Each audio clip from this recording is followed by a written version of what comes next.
Kelly Todd here with CAC. Hey guys, I am a senior adoption consultant and the social media manager here at CAC. November is National Adoption Awareness Month, and we've been talking a lot about language in adoption and how it's so important to be mindful of the words we use when talking about adoption and the adoption triad. As you know, there are countless perspectives about adoption.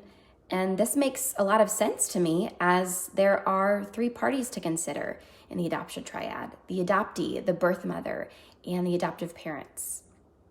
I have noticed an unhealthy trend in the adoption community, and the best phrase or way I know how to describe it is generalizing perspectives in adoption.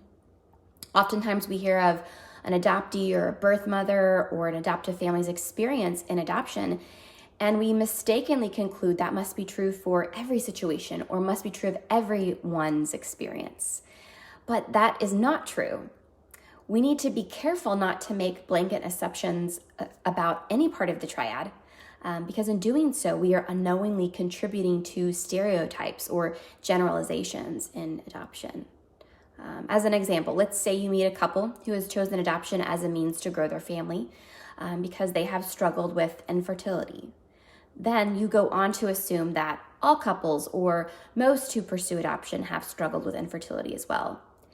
Now, while many couples who struggle with infertility do walk down this path, I work with a lot of families, both small and large, who are not infertile but have chosen the path of adoption. The same is true of adoptee and birth mother perspectives. If you hear an adoptee speak about their story and how they feel about their adoption, you can't conclude that all adoptees feel the same way about their adoption, that person does. This just isn't true. I have many friends who were adopted, and I can tell you that each of their experiences and opinions are different, and no story is like the next. No two birth mothers or birth parents' opinions and experiences are exactly the same either.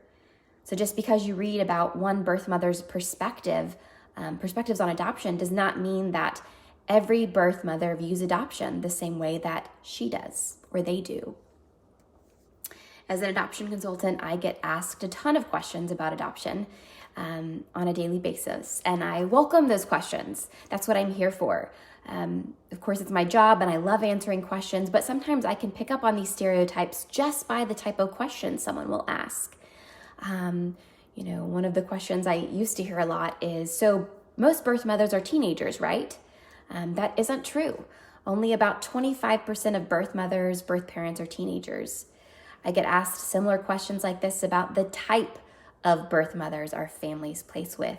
And the truth is, they are all different with varying backgrounds, preferences, ethnicities, stories, hobbies, hopes, and dreams. There isn't one type of birth mother. Maybe you've read a story, an adoption story about a family whose journey to their child wasn't easy. Maybe they waited 2 years and went through failed adoptions before they brought their child home.